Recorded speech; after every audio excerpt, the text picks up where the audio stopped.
who are you Blues fan? We're bleeding blue with you. Let's go Blues! Let's go Blues!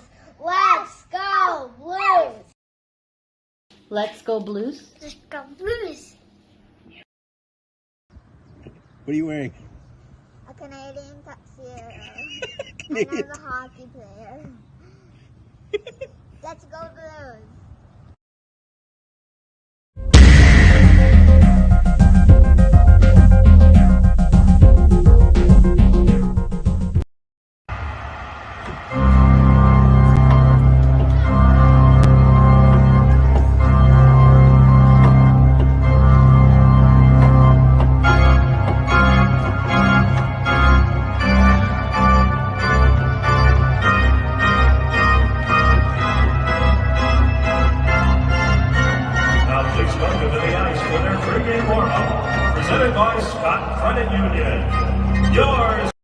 BlueNote Fan Report coming to you live on a Wednesday. It's a TNT day, but we're not on TNT. Yay! But I don't think we're going to have Panger today. No, I do not. This is our second matchup with the vaunted, the powerful, Edmonton Oilers. Hey, Alex, how are you doing today, sir? I am doing great, guy. How you doing? I am good, man. I am good. I'm ready for tonight's game, especially after that debacle that the Blues had on Monday night. Yeah, what happened there? You guys followed up that nice win over Edmonton with a bit of a dud. We talked about this. That was 2 games in 2 weeks. Mm-hmm. And then you have a game 2 days later. Right. The first period was great. They came out for the second, and within 5 minutes, they were done. Mm-hmm. They were done. No legs gone, and they never came back. They gave up 21 shots. 21 shots in the first period. Oof. Right? Yeah. and 21 shots in the third period when you're trailing. I think it was 1-0 then, right? They were trailing 1-0 and they give up 21 shots. They took 24 in the whole game, right? You can't do that. Hey, let's bring in another third party here. Hey, Windy! Nick from Windy City Hockey. How you doing, buddy?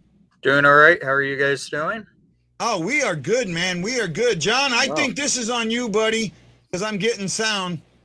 I'm excited for tonight's game. Oh, before we get into the Blues game, I got it, man. What's going on in Chicago? Something in the water? Well, they bought into Richardson's system, and it's working well. They are a hard-nosed hockey team that is willing to fight to the end of a game. Yeah, no kidding. I was following that one closely because I also cover the Panthers. I couldn't believe what I was seeing. I thought you were tanking. Wasn't that the plan? That's the plan, but no player wants to tank. Of course. And how the Hawks are set up, they were not going to be probably the worst team everyone thought they were. Just because this team still has veterans like Taze and Kane. Also, they brought in, after the CU and Domi to the roster, they brought in some key players, and they're all contributing from top to bottom line on this team. It's an impressive run they're going with. It really is. I mean, I think what stood out for me the most was that penalty kill that you guys have. If 5 games through, yeah, sure, you've allowed 5, but you already have 4 shorthanded goals. Like that's crazy. Yeah, and the way you shut down Florida was just. And 4 of those power play goals against were all in the first game. After that, the PK has been one of the best in the league. It has, yeah. Yeah, no, you guys, you don't allow a lot of time. I mean, you make it hard to gain entry into the zone, and then once you're there, your guys are just so hot on the players. I mean, they don't have a lot of time to do anything, and it's really worked out for them. So, Yeah, it's been fun to watch, even though I still don't think it lasts long. But if they play like this, I'm happy with it. Mhm. Okay, well, hey, I gave you, see, Wendy, equal opportunity. I gave you some as we get ready to talk about the Blues and the Oilers. Oilers did a kind of surprise move tonight. They're starting to back up. What's up with that, Alex? Stuart Skinner coming in. I think it's just a little bit of maintenance, for Campbell. I haven't heard anything else injury wise. Have you, Guy? No. There's been nothing injury. I think this was a design, right? You have Bennington coming in who's got like a 1.67, I think is what his goals against average is again right now. And when you come down to it, I can't think of his name now. I'm sorry, I just blanked out. Skinner. It has, I know it's a small sample size, but it's actually kind of close. So Skinner's got 2 games, right? He started 1, if I remember correctly. He lost it, but overall, he's got a 944 with a 169 save percentage, or pardon me, a 944 save percentage with a 169 goals against average. I mean, he came in for Jack Campbell against the Flames and almost saved that game. He did, yeah. He posted a shutout. Yeah, so basically, once he came in, he shut him down. Then you have Bennington, who's played 3 games, is 3-0, has a shutout. He's a 1.65 with a 940. I think this is matching numbers, is what I think it is. It could very well be. I mean, Skinner has been playing great. He has developed so nicely for the Oilers, and perhaps they've been able to sort of cherry pick his games, give him favorable matchups as he gets his feet wet in the NHL. I think this is, Jay Woodcroft saying like, all right, let's see how you do against, the Blues. Like, you showed up great against the Flames in relief. Let's see what you can do here. I mean, Campbell had himself a good show the last game against the Blues, but I think this is just a little bit of a, let's see what you can do against a top tier team in the league. Yeah, and that's what I'm thinking, let's give him that chance. And not only that, you have Campbell, who did play an amazing game and still lost.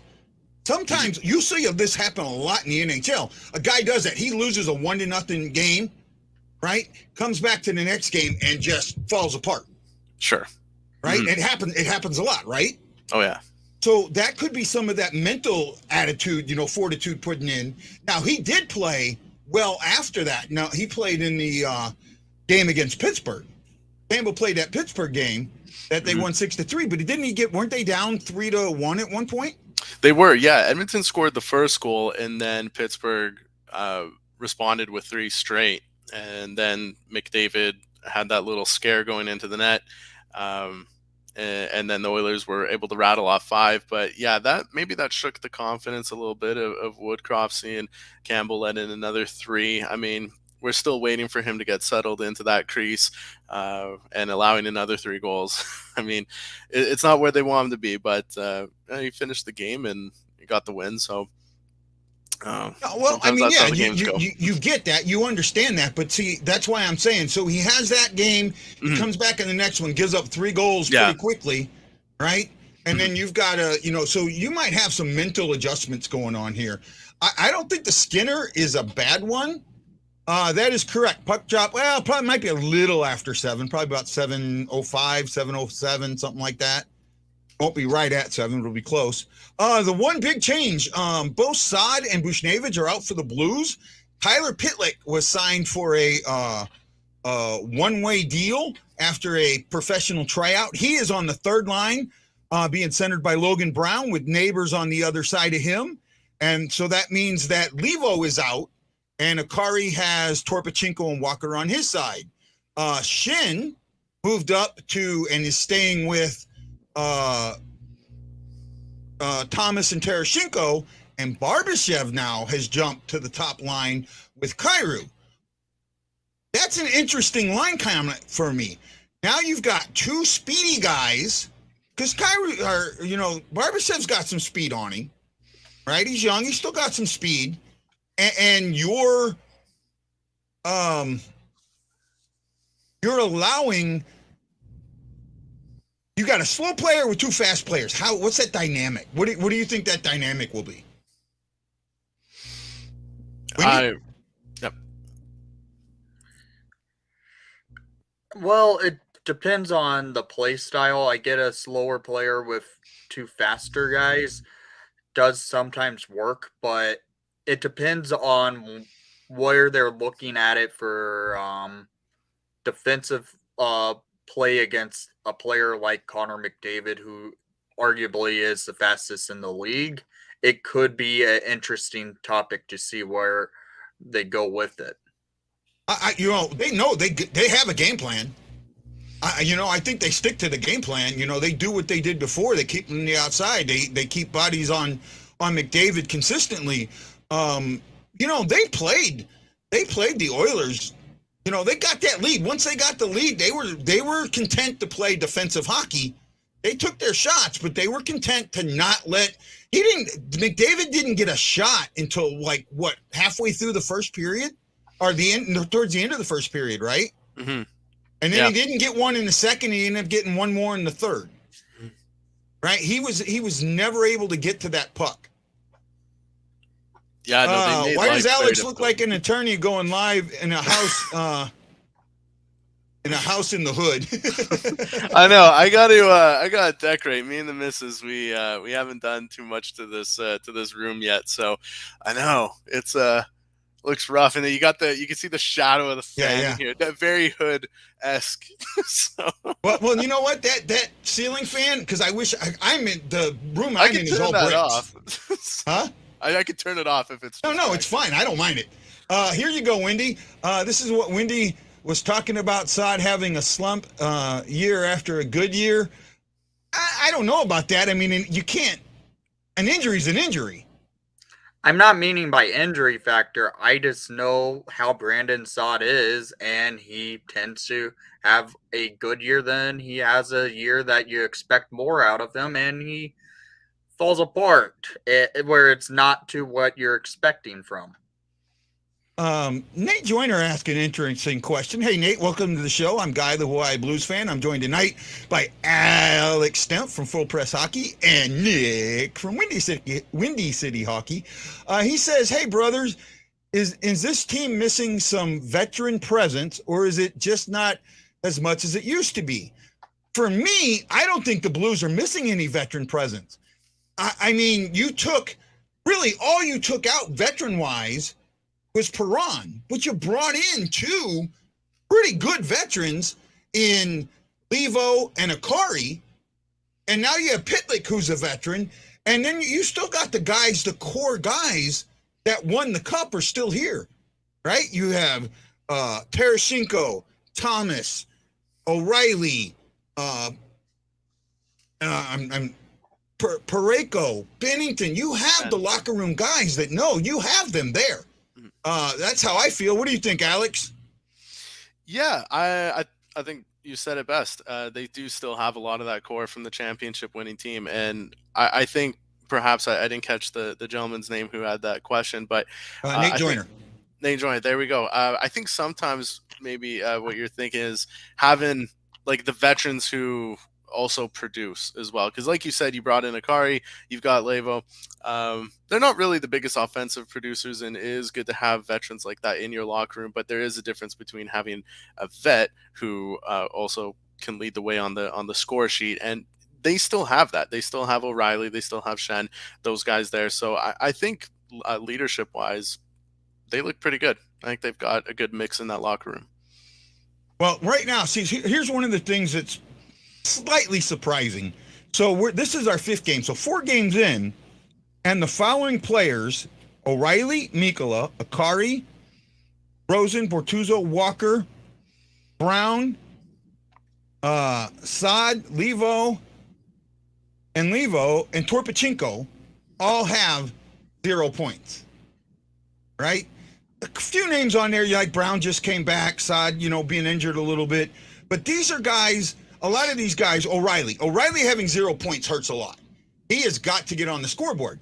That's why I'm concerned with this dynamic of O'Reilly centering Barbashev on the left and Kyrou on the right, because Kyrou has a tendency to outskate his coverage. Have you seen that? Have you seen that from them, Nate?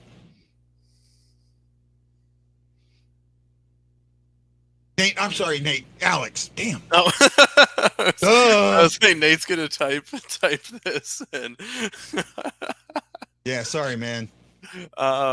that's all good. You know what? I don't think I have watched enough of the Blues to have an informative opinion on how that line has looked. I mean, I individually, those players, I know what they can contribute, but so far this year, I just haven't spent enough time on the Blues. I mean, I've watched them against the Oilers there, but aside from that, I don't know if I can give the best opinion there.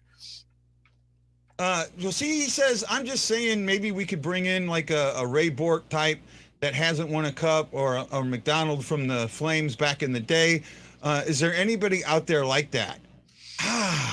Not really right now. No, I don't think there is. Wendy, you're a little better than that on me. There's really not many players like that that's available, since the league is going in more of a structure of a younger style play with younger players. You're starting to see the older players that are longtime veterans play 20 plus years in the league not go without a cup early in their career. And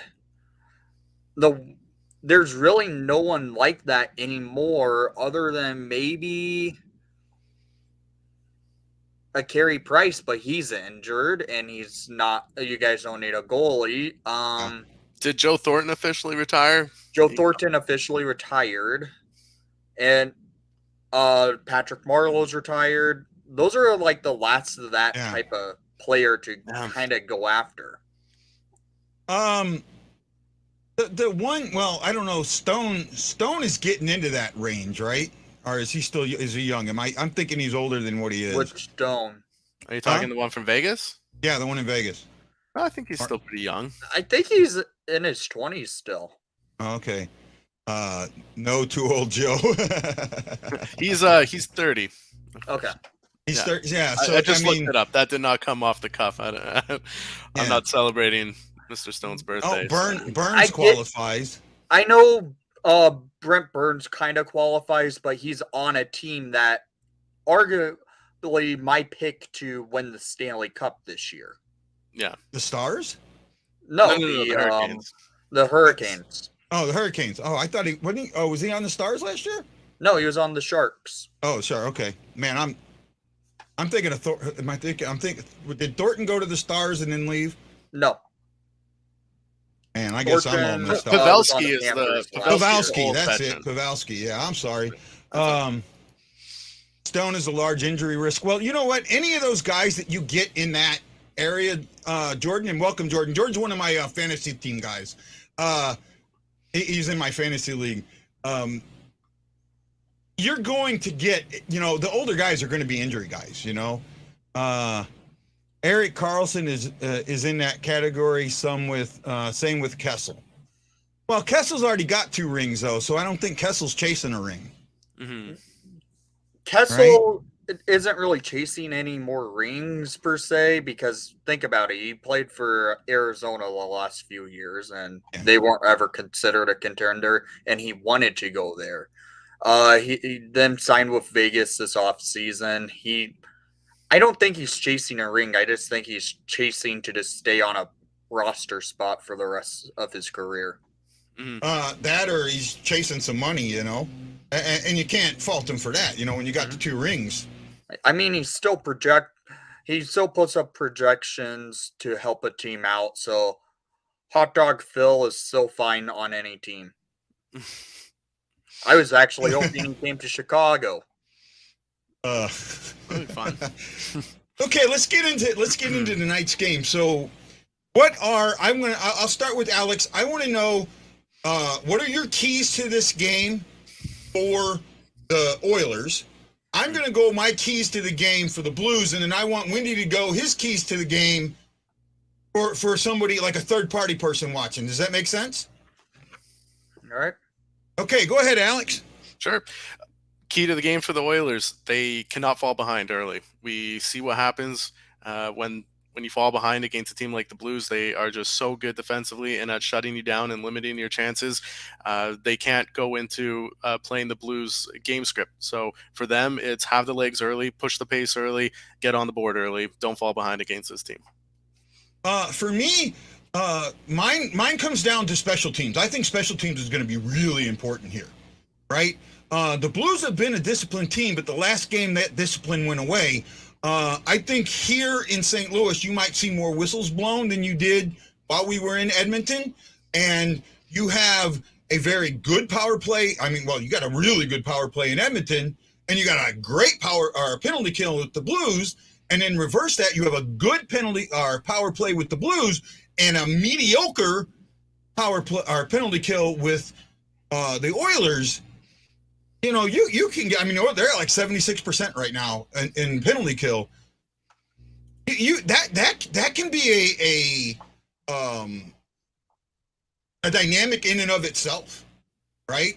And I think that's going to be really important. And then the goalies, right? The two goalies. I think that having your second string or your backup guy in against this team, you know.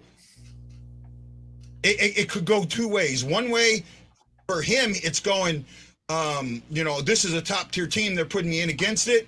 And the Blues might be looking at it going, wow, they have that much disrespect for us that they're going to put in a backup goalie and light him up. So that's kind of what I look at. What do you think, Wendy? Well, for Oilers' side, they'll have to play smart up front of Skinner just because he is, I believe he's only 23, correct? If I'm wrong. Skinner, age-wise, I can look that up. Okay. Well, he is young though. Smart up front of Skinner, who's actually a very good backup in my opinion at this point in his career, and get into the offensive zone pretty early into the game. Get on the board first. He's 23, or just about to turn 23. He's born in November 1st of '99. That's a good young goalie. So the Oilers have to get on the board early. St. Louis would have to use their physicality to probably come out with the victory if they have a chance to shut down McDavid by keeping him to the boards, keeping him away from getting into that slot to put up the opportunity of a classic McDavid highlight reel speeding goal.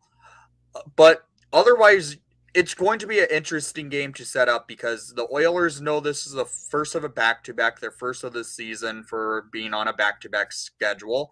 And knowing that they will have to be consuming their energy also going into Chicago tomorrow, a heavy-hitting team, it could be an interesting way to see how the Oilers kind of come out playing because they're going to want to get the victory in St. Louis and try to have enough energy to play against a heavy-hitting team in Chicago 24 hours later. Yeah. See, and that's the thing. So they saved Campbell for Chicago. I wonder if that's a mental thing. It's hard to say. It could even just be a thing where they're like, we have probably a better chance against Chicago than we do against St. Louis. Let's make sure we get those 2 points. We'll play our starter against Chicago. Could be that. It could be, hey, Campbell's still trying to find his footing. Let's give him maybe a better matchup against the Blackhawks. There's a few things that could be. It could just be the way Woodcroft has decided he's going to play his back-to-backs. Maybe at the beginning of the year, he was like, okay, Skinner, you get the first of all back-to-backs this whole year. That way you guys can get into your rhythm, know exactly what your schedule is going to look like, and do your thing because routine is so important for goalies. And I think it's probably leaning towards the latter one there. From the last game to this game, what is something that you're looking for the Oilers to do different tonight from what they did last Saturday?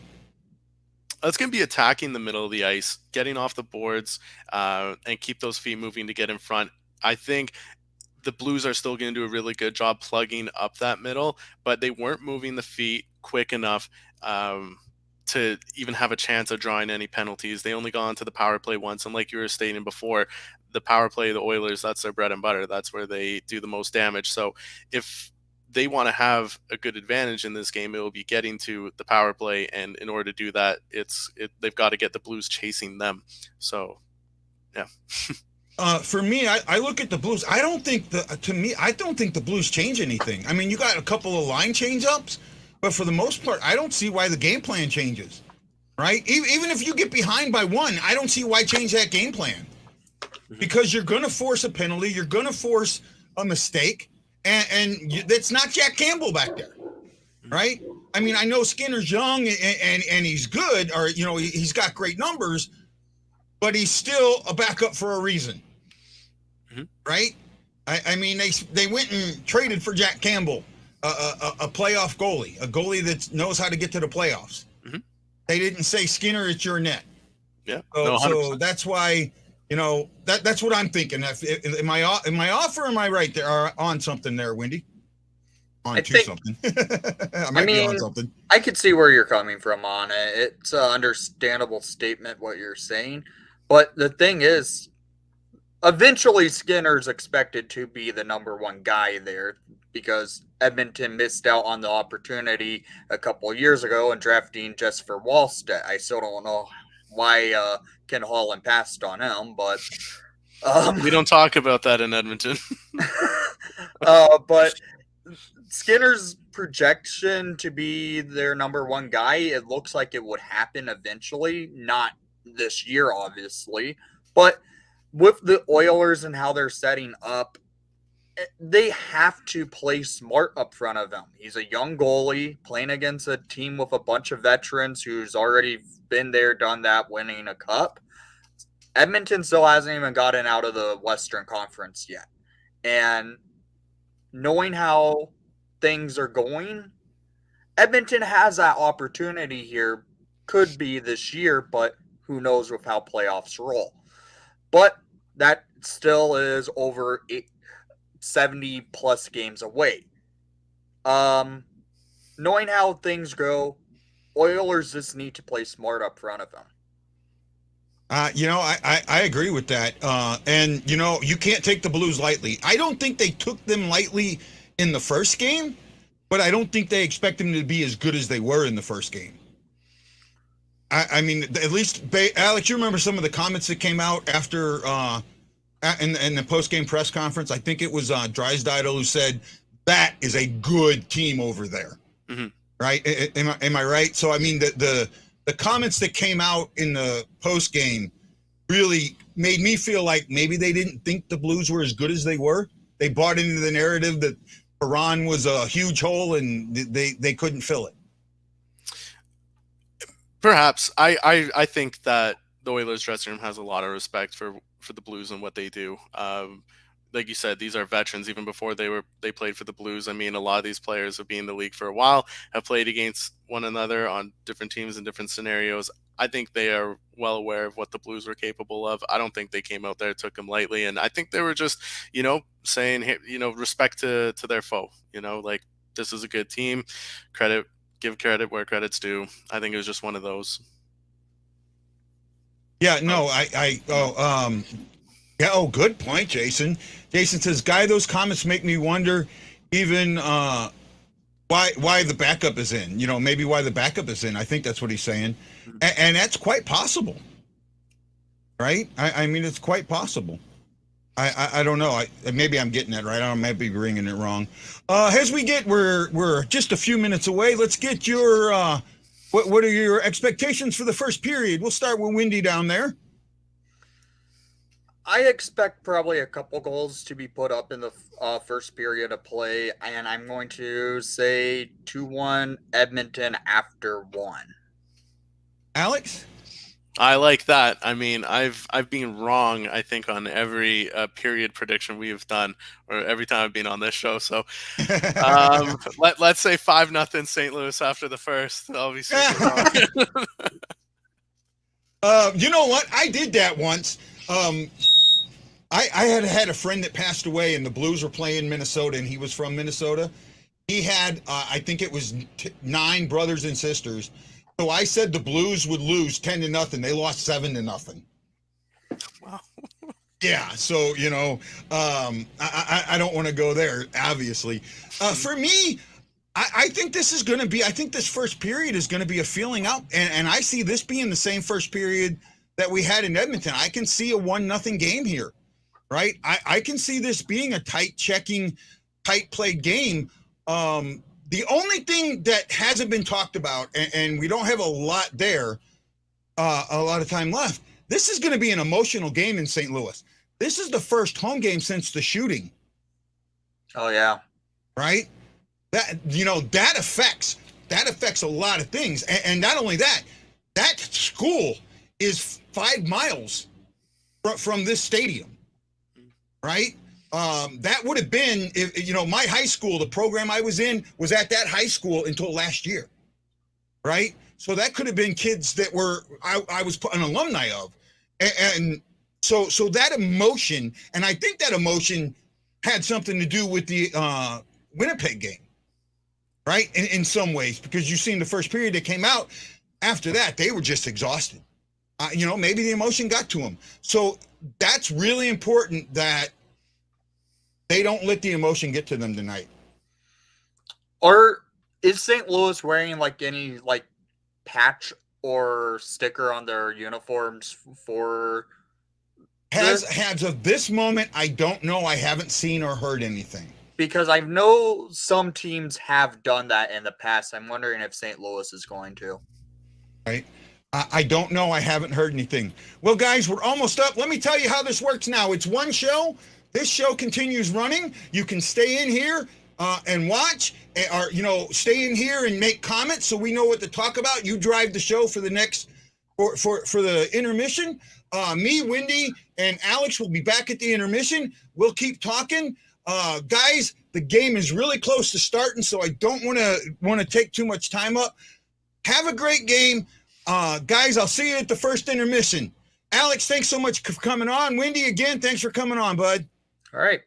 Okay, guys, see you at the intermission.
Well, aloha and welcome to the first intermission report brought to you by the Hawaii Blues fan. Yes, that is me.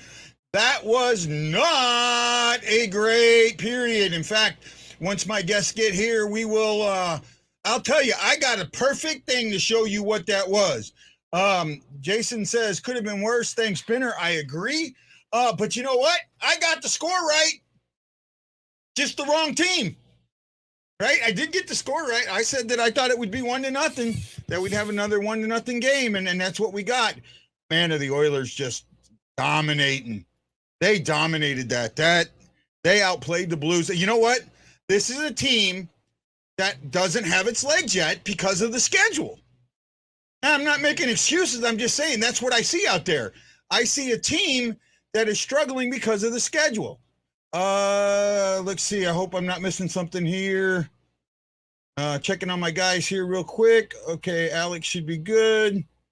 There we go. He knows it should be this there. So hope they have now. Oh, Jeff Horseman! I could see the team losing a lot of games if they don't change a few things. A trade needs Butch and Sod back. But I love my Blues. I don't think they need a trade. Butch and Sod are very important to me. Matt Lowe says, shiver me timbers. And let's take a reverse of what it was. Wait. Here we go. He was absolutely silent last game, right? I told you. This is my troll. They get one goal. They're up by one, and where we go. I like this guy. I like this McDavid MVP guy. Right? I mean, that's Troll City, man. That is Troll City. Hey, guess who got the score right? I know. I swear, you gotta start your own sports betting account or something. I mean, listen, you're 4 for 4 now in times you've made a bet. So, yeah. No, I've not say. Normally, I miss them like really bad, but no, this is to me, and I said that just before both you guys come on. The Blues look like a team that's played 4 games. Right? And now that their legs aren't there, where the rest of the league, I mean, they're playing their 5th game tonight. Everybody else has played 6, 7, or 8 at this point. So they're into that game after a game after a game type thing that most of them have already played 3 and 4 nights. We're just now getting into that. And that's what I see there. What are your impressions? What are your impressions of the first period there, Alex? Yeah, I think they went right to the script that they were looking to play. It was what I was saying before the game started. They wanted to come out skating fast, pushing the pace, having the Blues chase them instead of the other way around, and they were rewarded with that play with a 1-0 lead here. So I liked it.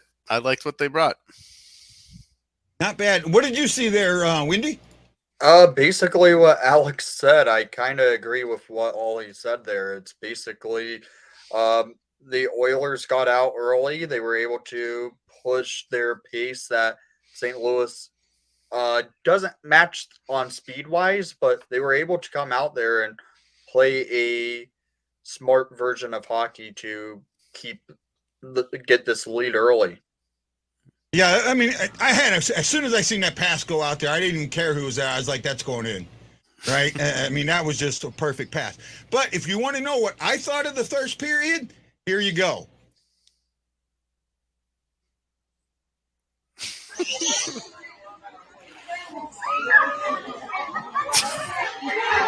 Oh my God.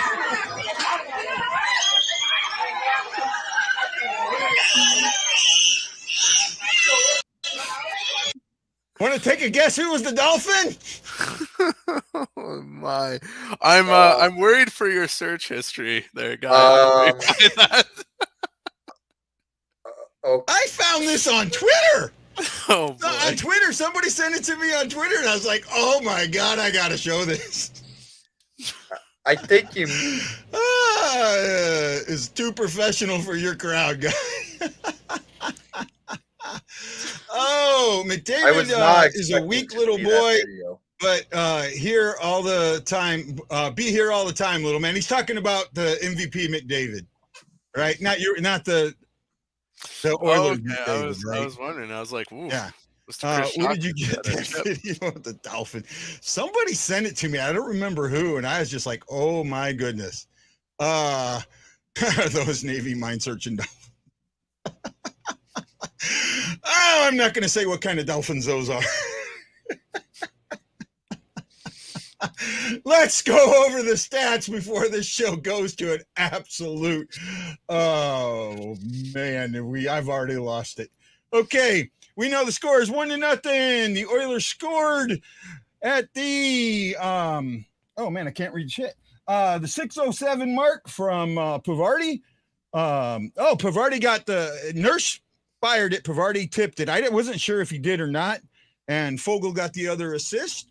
There's been 2 penalties. Murray took the first one at 7:15 for the Oilers, 2 minutes for tripping. And Akari at the 10:05 mark took one for hooking. And during that penalty kill, the puck never came out of the zone. They were in the zone the entire 2 minutes. Mm-hmm. That was an impressive penalty kill there. Okay, the Oilers have 11 shots. They've had 8 blocked. Missed the net 8 times, had 3 blocked. They have 2 hits. They have no giveaways, 4 takeaways, 3 blocked shots. They are winning the faceoff battles. Yes, the Oilers are dominating the faceoff battle, 14-6 for 70% to 30%. The Blues managed 6 shots. That's it, 6 shots. They missed the net 3 times, had 4 blocked. That is 13 attempts. 13 attempts to 22 attempts. You're not going to win a hockey game like that. The Blues had 5 hits, had one giveaway. I don't know about that. I thought they had a few more giveaways than that. 3 takeaways, 8 blocked shots. Face-off circle. The Blues are just in a bad shape. Shen 1-3. Thomas 1-5. Brown 0-2. Akari's 2-2. The only one that's in a high spot is O'Reilly at 2-1. Anything leap out you there? Anything leap out at you there, Wendy?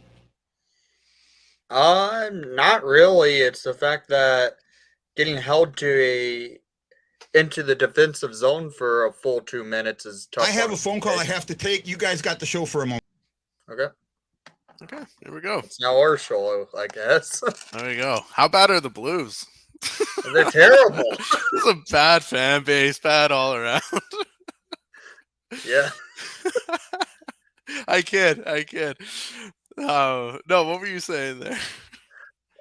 Well, when you hold a team to a penalty kill in the defensive zone for a full 2 minutes, that is something to watch out for, because a team on the PK stuck in their defensive zone that long, it's something to tire out a team, and it works. Hopefully we could see Edmonton hold on and battle and get this lead to beat St. Louis, because I've noticed a few times this year, hasn't Edmonton kind of blown some leads like this? Yeah, well, usually they actually fall behind early. I mean, if you can call it, I call that the same thing as like blowing a lead, is just giving up the lead so quick. And that's typically how they start their games. This start surprised me. I have not seen the Oilers come out of the gate and into a game with this urgency. And I can't remember when. They usually seem a little slow to get going. This almost seems like a bit of a statement period. I think they got embarrassed in their home building by the Blues, and so I think this period was a big deal for them. Yeah. And your whole fan base turned on you, Guy, while you left. I mean, they did. I'm sure. I'm absolutely sure they did. I apologize, guys. That was a phone call from one of my doctors. And I had to take it because this phone call comes in as a no-caller ID. I can't call back. So I needed to take that. So I apologize. That's like the only time I would take a phone call here, unless it was something, one of the few. So where were we at? My goodness, we're getting ready to go in. What do you expect for the second period there, Wendy?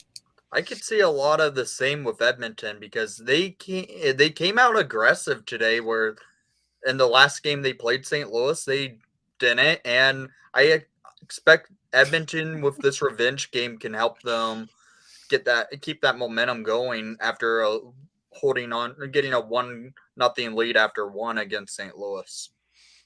Alex, what are you seeing? Yeah, it was like I was telling Wendy while you were off there for a sec, that I think that the Oilers made this a statement period, and I think we're going to see a lot more of what we just saw. The Oilers are playing their game now. They're putting the push on the Blues. The way I see them playing this game, I can't see them letting up like they typically do. Something Wendy was saying of how they'll blow leads. I think they're going to buck that trend, keep this pressure up. The switch up of the lines that Jay Woodcroft did, it's working, and those guys are really feeling themselves and are playing with an incredible pace and confidence out there. So I think we're going to see a lot of the same. Actually, I see this. I see a shift here. And the reason I say that is because, I mean, you're going to go, oh, well, you're a Blues fan. Of course you see a shift. No, if you think back to last season, the Blues went 5-0. They had the game against Colorado. And up until that point, the second period had been a bad period for the Blues. Well, in that second period, they lost the game. But I think it was an overtime loss. But they were able to really, like, that's where the shift happened. That was a good team that caused the shift. And I think that may happen here, that the Blues will find their legs back, that they will get where they need to be. And I see this being a tie game or 2-1 Blues coming into the next intermission. Wendy? Okay. I would still say Edmonton comes out with the lead after 2 by maybe making it a 3-1 game. And Alex? Jeff, that comment from Jeff, he's making up stories. You know what? See, that's the thing. That's what makes Alex. You've been on here a couple times now. I've got really good fans. They will give it to me. They will hold. They will not only do they hold me accountable, they hold the guest accountable. I'm learning this. They hold Wendy accountable, right? And you know what? If Wendy makes a good point, they tell him he makes a good point. He says something, good about the Blackhawks, they tell him he's wrong. But I've got really good fans that support me and support us and support the team, and I appreciate them absolutely. Well, they help make it a really fun show. That's why I love coming back. Yeah, you have a great fan base. Guy during intermission watching you. I'm really sorry. I apologize if there was any way I couldn't have taken that, I would have. Ozone possession for the Oilers was 312 to the Blues 139. Slot shot 6-3. Chances 7-3. I mean, this is Oilers all the way. I said the 22 to 13 attempts. The Blues have just got to come out. They got to find that first period in Winnipeg. They got to find that now. Because you cannot give this team a 2-0 lead. They're not going. They're not going back. They're telling me to rewatch the show. I might have to do that later. Oh my goodness. Well, I mean the Blues. I mean the Blues, despite being outplayed, you read those stats and it looks very heavy Edmonton. There's definitely some things they can take away from that. Yeah, they got pinned for a full 2 minutes on that power play, but did they allow a goal? No. Nick Leddy also had an absolutely brilliant stick play to disrupt an easy tap-in backdoor for Draisaitl there. I think they have some part of their game in that first period that they can really look at and be like, we did some things right, and we're only down by 1. There's absolutely some positives they can build off of going into the next period. Yeah, no, I saw that too. The speed started working there. Kyrou, Thomas, Torpachenko, and oh man, the torpedo. That kid is so big. Man, if he gains 10 pounds, because he's still young, he's only 21. If he gains 10 pounds of muscle, 15 pounds of muscle, he's 6'6". And he does have a shot. And Tarasenko just needs to get an opening, because I think that he's dialed in. I think he just needs to find that shot, and he's going to start scoring. I really do. I think that if he can get one, and that's the thing, I think if the Blues get one, they're going to get 2. That's why I said 2-1, because I think it's going to be that type of game. Mm-hmm. If that makes a little bit of sense on what I know, and you're going, well, wow, man, the Blues just got torn up in that first period. How do you see that? I don't know. I just do. When you left the video, you were going and visiting your crystal ball again, weren't you? Well, so sometimes you know what's that old saying? A broken clock's right twice a day. Yeah. Right. That's probably what this is. This is a lot more of a broken clock. It had the feel of it. This game has a feel of a playoff game, and we're in game 5. And you're talking about, you look at the game Saturday, that had the feel of a playoff game. That was game 3 for the Blues. Here's game 5, and it's still got that feel of a playoff. I think it's mainly because the two teams played each other so recently. It kind of gives that playoff kind of feeling. The two teams remember what happened in the last game. They get angry and they want to play harder the next time they meet up. And it's it's where the games were so close together, it causes that sometimes. Yeah, but the first game, the first game, that game Saturday, I don't know if you saw it, but I mean, that had playoff feel to it from puck drop. I mean, me, Alex, you and me talked about that on the show. I mean, in the first intermission, we said, "Wow, I mean, that's got playoff feel written all over it in that first period," and that's what seems to be happening here. You have a team that was dominated, but they're only down by 1. And Bennington, you can't say enough about Bennington. He is playing outstanding. I do not fault him for that goal. It got tipped. It doesn't get tipped. It's in his glove. But he is on a different level. Remember, I said earlier, Wendy, on one of the shows that I thought there was a chance that Bennington could be a Venza level goalie. Yes, and I still disagree with that statement. But you're not seeing that here in the first week of the season? I mean, Bennington was good this period. I would say that. But I would still say it's going to be hard to win when you're in the Central Division. It seems like all the teams in the Central gets overlooked to the teams in the Pacific or the teams in the Metro or Atlantic divisions. Mm-hmm.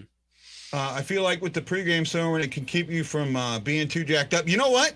Absolutely. I said that. I said this was an emotional game. You got to control those emotions. And that's a great point there, that you got to do it. So we're almost back, guys. Enjoy. We'll see you at the second intermission. Wendy, you still with me? I should be.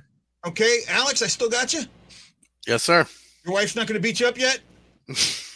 No, she's doing a workout right now. So okay. Well, I will see you guys at second intermission. Everybody, this is Guy, the Y Blues fan, for Alex Stemp from Full Press Hockey and Nick from Windy City Hockey saying aloha mahalo, and we'll see you at the intermission.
Aloha and mahalo for joining us on the second intermission show. Today brought to you by your good friends at Windy City Hockey.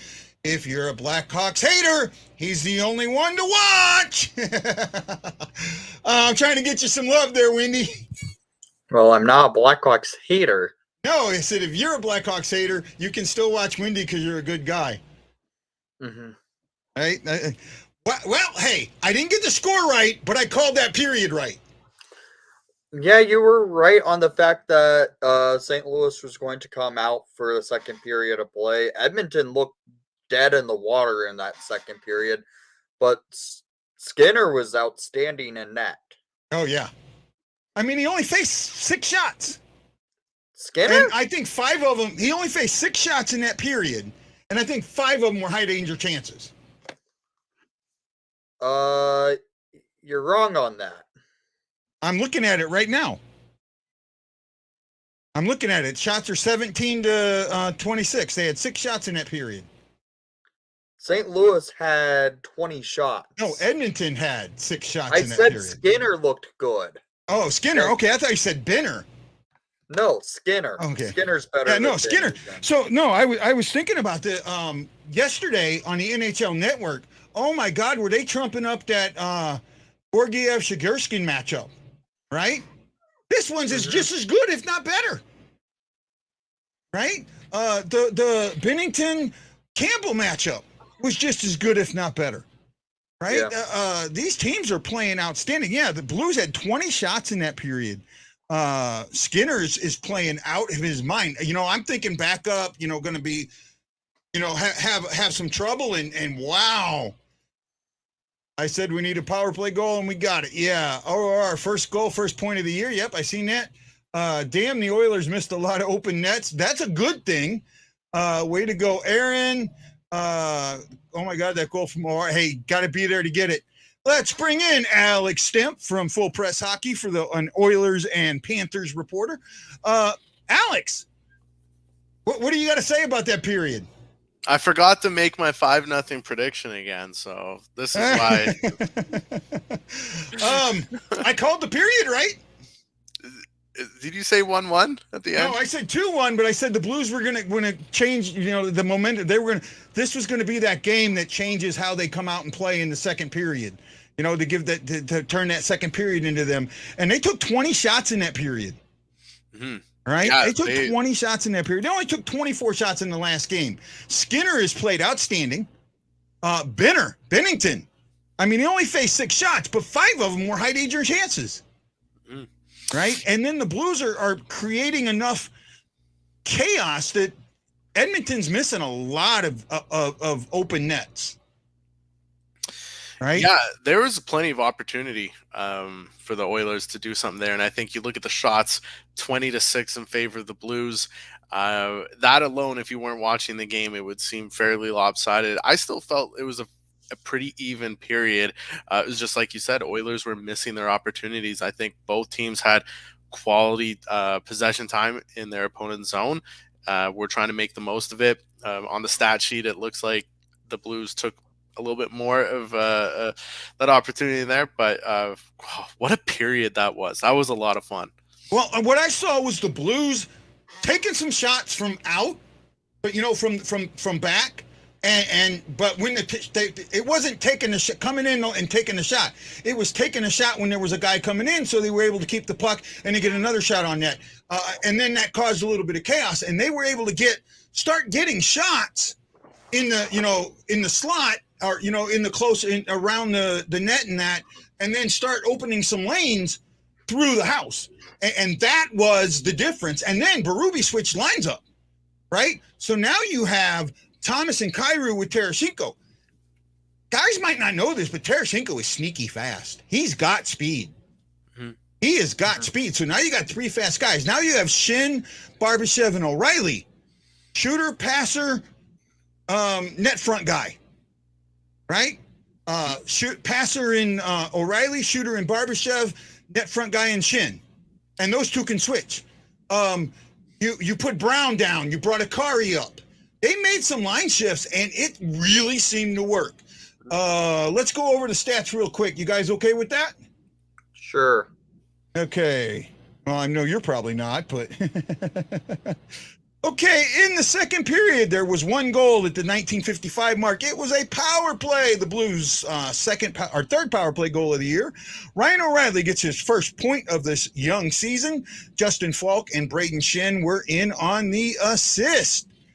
Penalties in that period. The first penalty went to Justin Falk for tripping at the 8:30 mark, and then late, Evander Kane gets a slashing one. Costly slashing penalty at 18:11 that the Blues capitalize on. The totals, here we go. Edmonton has 17 shots. They had 6 in that period. They have 20 blocked. 20 blocked. And 10 missed the net. 47 attempts in the 2 periods. They have 5 hits. They have no giveaways, though I don't think that's right. They have some giveaways. They have 7 takeaways and 4 block shots. The face-offs, remember how lopsided they were in the first? Right? 70-30 are now 20-20, 50% apiece. St. Louis just came out on fire. They got 26 shots on that period, or 26 shots for the game, 20 in that period. They have only had 5 blocked. They have missed the net 9 times. They don't have as many attempts. They have 40 attempts. So about 7 less attempts. They have 14 hits. They are using the body. Torpachenko, the Russian torpedo was out for blood. 2 giveaways. 8 takeaways. And then we talked about face-offs. I think that covers all the stats pretty much. Edmonton is 0 for 2 on the power play. St. Louis is 1 for 2. Your take on the period. Start with Windy. St. Louis worked Edmonton, in my opinion, just keeping them where they were, just trying to pepper and get the goal to beat Skinner, and Skinner stood strong. So if the Oilers want to win this game, they're going to have to do what they did in the first period and wake up after a rough second period of play. What do you think there, Alex?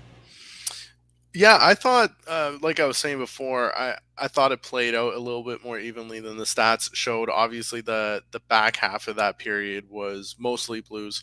I think the turning point from what I saw in that period was when the Oilers had their power play and they were cycling in nice. Leon Draisaitl got caught out there. He was up to a 3-minute shift when their power play ended, and then the Blues turned the play back into the Oilers zone and pinned Draisaitl for almost another 2 minutes. And I'm not quite sure he recovered that stamina the rest of the way, and that line looked a little sluggish the rest of the period. And the Blues were taking advantage of that. They knew that they got Leon caught out there for that extended period of time, and yeah, as when you were saying, they controlled that period there. Actually, I think you're right about the power play being that point where it shifted, but it was the Blues power play because that first power play never left. Edmonton's first power play never left the zone. Well, as soon as that on the faceoff, that one comes out of the zone, and Blues ended up having a great scoring chance on that.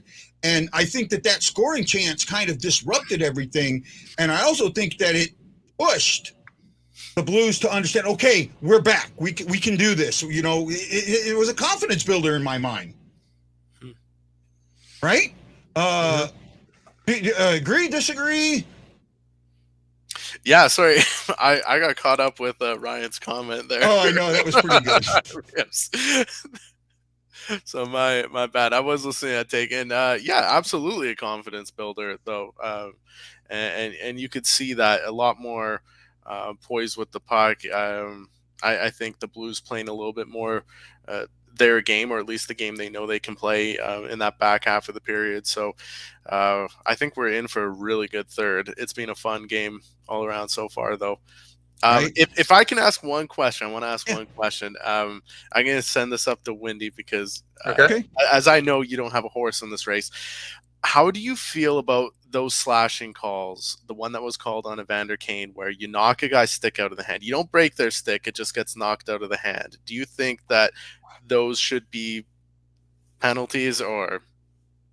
It depends. I will admit I wasn't able to. I didn't catch it at that time when they did commit that penalty. I would say it depends on how the slashing looks and how it was ended up given. Mm. But usually, if I was a ref, I would call a slashing if it's knocking out a stick out of the hands of a player. I mean, the gloves are so tight, you can't, open your hands up and the stick's going to come out of your, you know what I mean? Yeah. When someone hits it, you can't open your hands up for it to come out. You can see that it's being forced out. The other thing is that one was higher up on the hands. I mean, it wasn't like he hit, from what I saw, and I could be wrong, but I thought he hit higher up on the hands, not like he hit down at the middle of the shaft, right? Usually if you hit down at the middle of the shaft, from I'd say the middle of the shaft to the stick, or to the blade, you're not going to knock the stick out of the hand. It's the one you hit up there. Actually, my issue is more on the hook when it's actually holding the stick. You get called for a hook, but the guy that's getting hooked has his arm like this on the stick. Yeah, that one. Yeah, that's a frustrating. That's a huge issue for me with that. Oh, somebody made a point of that period. Letty and Torpachenko. Yeah, Torpachenko was. I like this kid. I mean, it looks like he's, a mucker and a grinder, like he's a Kelly, a 6'7" Kelly Chase, but just skinnier. I think he's got skill. And once he's able to figure out how to use that skill in the NHL level, man, I think this kid can be something special. Windy? Yeah, he could. He still needs to put on a little bit more weight, but it's interesting to see how he keeps developing. He looked good last season in his stints that he played. He's looking solid this season from what I've seen of his play. So it's interesting to see what happens. So Dale Clunk says that 25, Kyrou isn't playing good. Actually, when Kyrou got shifted to the Tarasenko line after that power play, that's when I started noticing things change. Right? That's when you start noticing the change. Once they made that switch, I thought Kyrou had a pretty good game. I said at the opening, remember, I said at the opening that Kyrou, Barbashev, O'Reilly line scared me because it was the three guys were too different. Way too different. And I think you saw that. I think you saw that. Kyrou a couple of times went down in the zone and nobody was there. Right? No one was quick enough to keep up with him. I thought Barbashev was a little faster, but he wasn't here. But you put him with Thomas and Tarasenko, and those three were together. Once they got together, they stayed together. And they got a little bit of a cycle going on. What am I missing there a bit, Wendy? I wrote in the chat calling out Ryan Green again by saying his namesake was drafted by the Blackhawks. He needs to get that Blackhawk jersey on in his profile picture. Ryan Green says Torp reminds me of Scotty Upshaw. Yeah, I'll be with that. Right, I'll be with that. Chris Shockley says it was a weak call. Robert Morton thinks they're BS calls. I was on the edge of my couch that period. Say again? So those are my guys right there. BS calls. I'll probably go back tomorrow morning and watch that. We got a game. The Blues got a game tomorrow. We come right back and play tomorrow. I think you guys play tomorrow too, right? Yeah, you're up in Chicago. You and Wendy. Yeah. Right? We're going to have our own show going. Yeah, well, Wendy, I don't think Wendy. Well, do you do a reaction show, Wendy? I don't know if I'm doing a live reaction quite yet. It sometimes is whenever I have the opportunity to. And with how fun this Hawks team has been watching, I haven't done one just because I'm superstitious. If they are going to play like this, I want to keep them playing this way, so I'm not wanting to risk anything. Oh, I'm telling Chase that the next time I see him. Offensive zone time. Blues are at 3:41. Edmonton's at 5:41. 2-minute difference, but the play is a lot closer and a lot more even. I'm in. No, the Blues impressed me there. I can hear, but I can't hear, but I wanted to say hello. Ashley's at the game. That's why she's not here tonight. Oh, fun. Nice. Right? She wanted to say hi, Alex. Appreciate it. Yeah, I was wondering. I was like, where's Ash?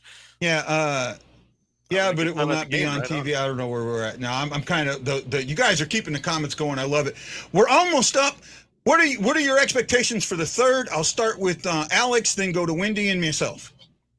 Yeah, I think it's a little bit of what Wendy was saying earlier. Oilers will need to tighten up, get a little bit back to that first period of play if they're going to want to turn the momentum here and come out on top. So I'm expecting a big, fun third period. Both sides are going to be pushing hard. I think it's going to be a fun, as you've been saying, Guy, playoff atmosphere here in the third.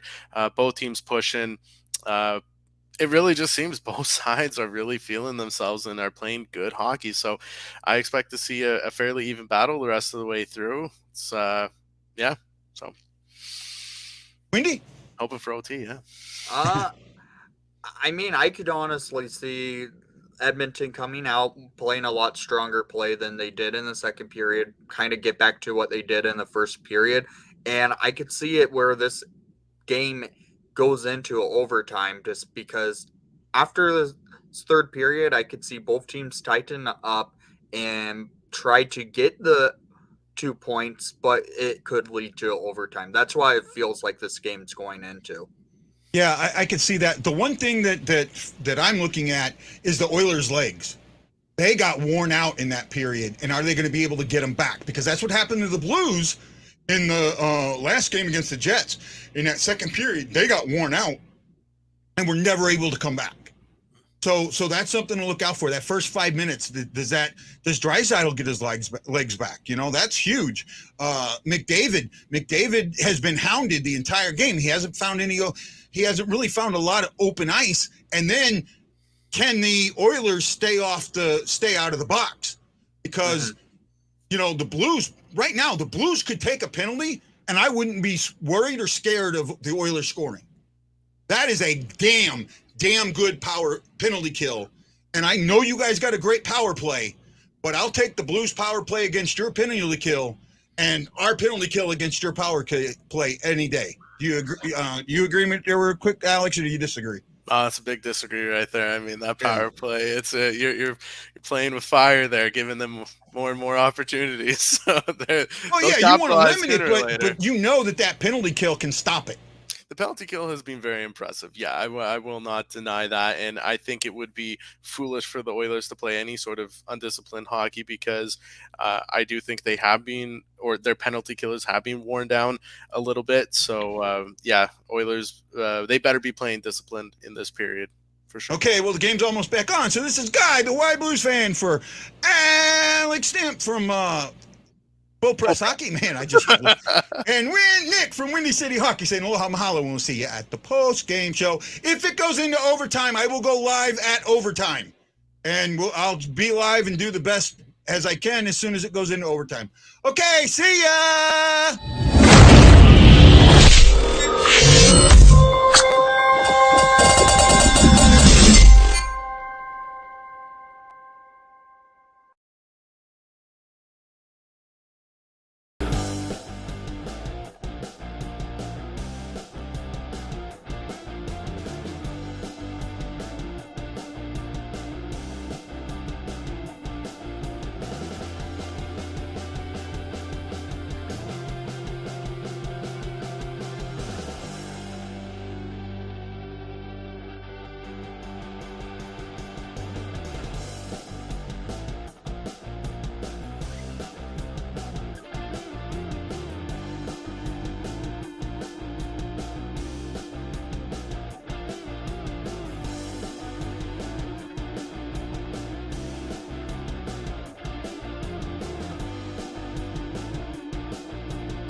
Not what we were hoping for. I mean, the effort was great. After the first period, the effort was great. I mean, it's not a bad loss. It's not a bad loss. Matt Lowe, you're right. There absolutely should have been a trip or a hook or something there. I mean, that was a bad non-call. That was a really, really bad non-call. But it happens, you know. But you know what? We can play with this team. This is considered, the Edmonton Oilers are considered one of the best teams in the league, and we've proven we can play with them. I think we can play a 7-game series against them. Right? I really do. I think that the Blues have proven that they could play a 7-game series against Edmonton and take it to Game 7. Right? I mean, Alex, what do you think? 100%. I hope that we see this in the Western Conference Final, because these two teams have treated us to just some incredible hockey in their two games early this season. So I'm hoping, and I agree. I think it would go 7. Yeah. Yeah, no, I mean, so you look at it. So this is what I'm saying. Beginning of the season, not you and me, but the majority of the media had the Blues, you know, one and done if they even made the playoffs. Right? Yeah. And here this team is showing you that they are a good team. Absolutely. And I hope that whatever pundits were calling the Blues to not make the playoffs are enjoying the taste of their shoes. Well, I mean, it's still early. It's still early. You could, I remember in 2017 in November, the end of November, beginning of December, the Blues were the in 17-18. I think that's what it was, 17-18. Yeah, the Blues were the number 1 team in the league, right, by points, and ended up missing the playoffs. So it's still early, but it's definitely still early. But I just wonder, I'm like, who in that Central Division is going to be better than the Blues? I mean, sure, you can make the argument for the Colorado Avalanche, maybe when the Minnesota Wild figure out their stuff, maybe they get ahead, but those are the only 2 teams realistically who have a shot at being ahead of the Blues. Maybe if the Stars go on a run, but that's it. The Predators aren't going to be it, and then the rest of that division is 2 weeks. So at worst, the Blues will be a wild card team, but I would be shocked if I saw that. Well, here's one of our guys. Well, the thing is, Josh, our offense has been there. I mean, it's the last couple games it's down, but it's been there, right? It really has been there. And it, that 1-0 win against Edmonton, me and Alex here, we talked about that. Once that goal went in, the Blues went into absolute defense mode, right? They went into absolute, right? Block him out, Ryan Green saying Dakota's got his top 3.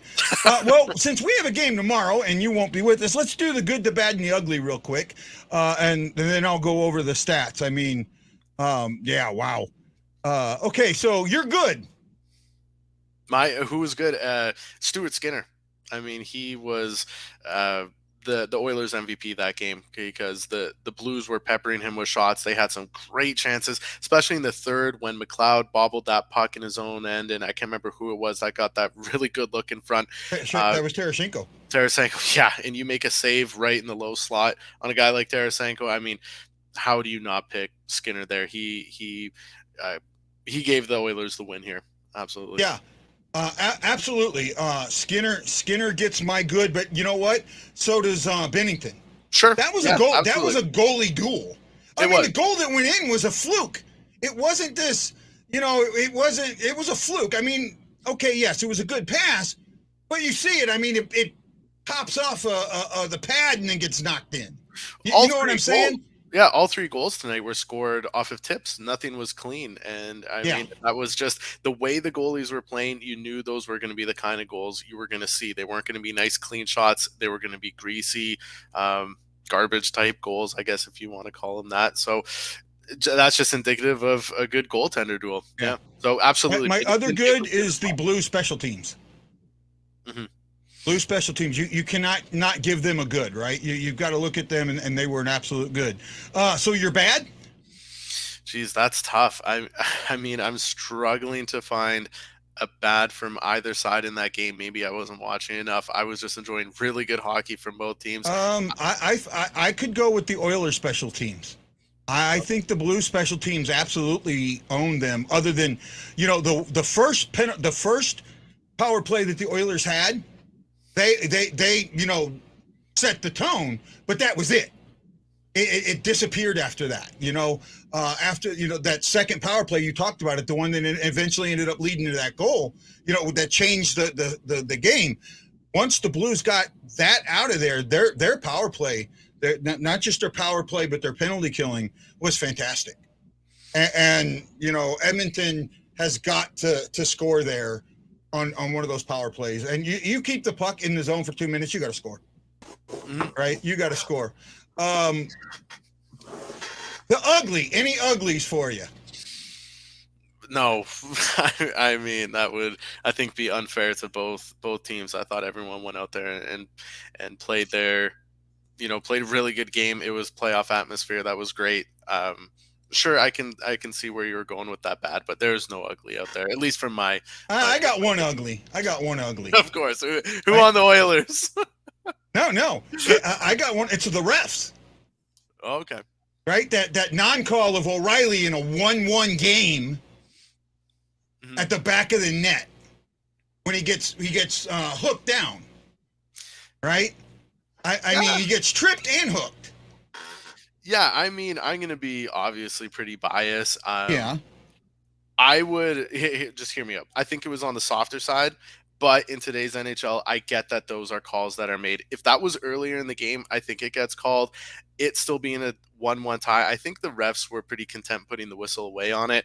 I know I'm going to look so biased saying that being, the Oilers reporter. But just for me, the stage they were in the hockey game, I thought it was the right call. It was leaning towards the softer side. It seemed like they made a bit of a makeup call when Draisaitl was hauled down off the free hand. You can maybe call that a hold. So, I don't know. Maybe I'm too biased on that one. Well, I see that, but when you have a tie, see, that's the thing. That's the thing for me. When you have the tie games and the tight games like this, that's when you need to make those calls. Not at the beginning in the first period. You need to make that call when it matters, right? And I'm sorry, to me that was a full-on penalty, and they showed it. He not only did he hook him, after he hooks him and O'Reilly turns, he drops a stick and pulls his skates out from under him. It was a hook and a trip. So now, just how I see it. Lance, you have a good? Huh? You have any goods? Yeah, I mean, I prefer if they call the game the same way throughout the 3 periods. I don't care if it's the first period, second period, third period. You've got to be consistent. You can't look at it and go, well, it's the third period, we've got to make that call, but we're not going to. Or you've got to be consistent throughout the whole game, and that's all players ask for. That's all teams ask for. And if it was a good game, I've been watching Twitter and Facebook and other places, and everybody's blaming Jordan Kyrou. Jordan Kyrou had a terrible game. Colton Parayko had a terrible game. My God, guys, it was 1-1 till the end of the game. Both teams were playing very hard. Edmonton was struggling against the Blues defense. The Blues were putting pressure on the Edmonton defense. It was a really good game. And you know what? Believe it or not, fans, some team has to lose, and the Blues lost tonight. Yeah. No, Ryan Green's not a Parayko fan. I know that. Parayko is soft. I'm starting to see a little bit of that. I'm starting to see Parayko not living up to his size. Excuse me. Guys, size doesn't matter. It's mentality. I've played with guys that are 5'10" that play like they're 6'3". I've played with guys that are 6'4" and play like they're 5'7". That's just their style. They're never going to be physical. Can they check hard and play hard and get in the corners? Yes. But they're not going to be that guy that scares people like a Chris Pronger or a Rod Langway. They're just not going to be that. Robert Morgan. I think Berube coached a good game. He made that switch right after the penalty is when he made that switch, and that switch completely changed the game. I mean, that went from a game that the Oilers were controlling to a game the Blues controlled. You know, it was, again, I said this, what the Blues did tonight, in my eyes, is they just proved to the league that they can play with the Oilers and beat them or take them to a 7-game series. I absolutely believe that. Yeah, I don't think you can fault Berube at all on that. That was a veteran coaching move to make that adjustment going into the second. And had he not, this game is not a 2-1 game. It's looking a lot, more in the Oilers' favor. So, no, I don't think you can fault Berube on that one. Yeah, and 2 years ago, he wouldn't have made that change.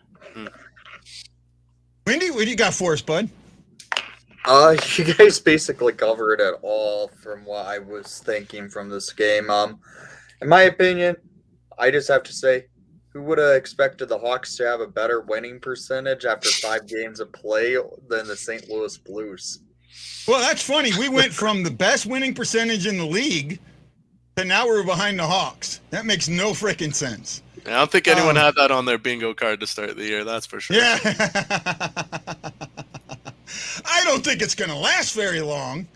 Hey, I can just still say it. It's fun. Take it while you can, man. Right. You know what, guys? I'm kind of worn out a little bit. This one got me. I'm not going to do a long show tonight. I'm going to go ahead and cut it off short. Alex, I want to say thank you, man. You're a good friend. Thanks for reaching out to me and saying you wanted to come on for these. And I know if there's other teams that you want to come on for, just let me know, Alex. You're more than welcome to come in anytime, bud.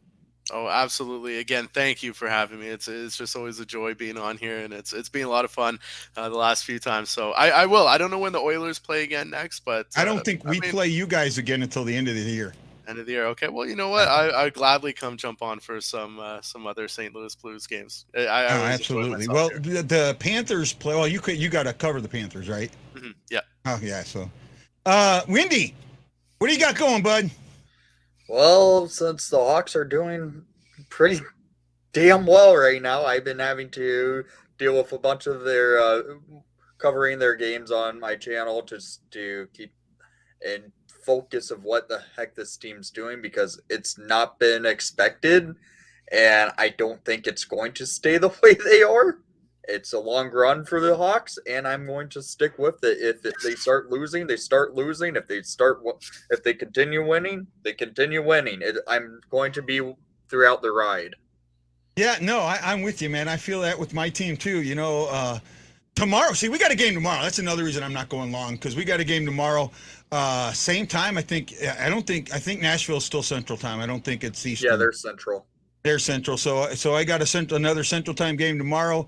Got to deal with that one, and I actually have an appointment at 6 a.m. So, it's 5 here, but I got other things to do. You know what, guys? I really appreciate this. This was a great show. We had a lot of great comments. Alex, you know, the guys came on, and they'll keep you on your toes, and I appreciate you for covering for me for a few minutes. And Wendy, too, thank you so much. So, everybody, this is Guy, the Hawaii Blues fan, for Lance the Drop to Scott, who disappeared on me, Alex Stemp from Full Press Hockey, and Nick from Windy City Hockey, saying aloha mahalo, and I'll see you tomorrow night on the pregame show. We go down to Trashville.